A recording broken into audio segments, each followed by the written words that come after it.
Hi friends, welcome to 5 Minutes Tech YouTube channel. Here is Vivo V29 Pro smartphone. In this video, you will learn how to set split screen in your phone Vivo V29 Pro.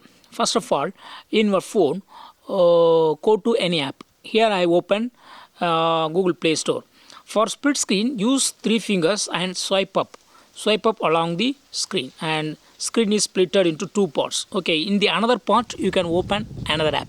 Here I open Google Chrome. Okay, so 2 parts, that is 2 apps have been opened. Okay, so if you click here, you will see several options like a close button. Okay, if you click on close button, second one will be closed and first one will be in full screen. Okay, again I go to split screen, and I open this time YouTube here, and click on this option.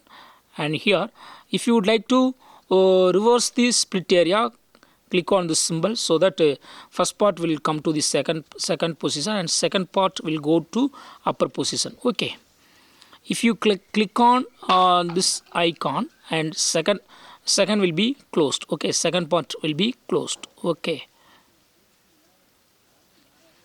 and if you click on this plus symbol, this will be added to the home screen, that is system home screen. Okay, so this combination YouTube and Google Play Store split will be set in home screen. Okay, touch and hold to place manually. Okay, click on cancel, and if you would like to completely close it, click on this close button, and the second one will be closed. Okay, you can also close second part by swiping down like this, and second part will be closed. Okay, so in this way you can easily set split screen in your phone Vivo V29 Pro. That's all friends. Thanks for watching. Bye.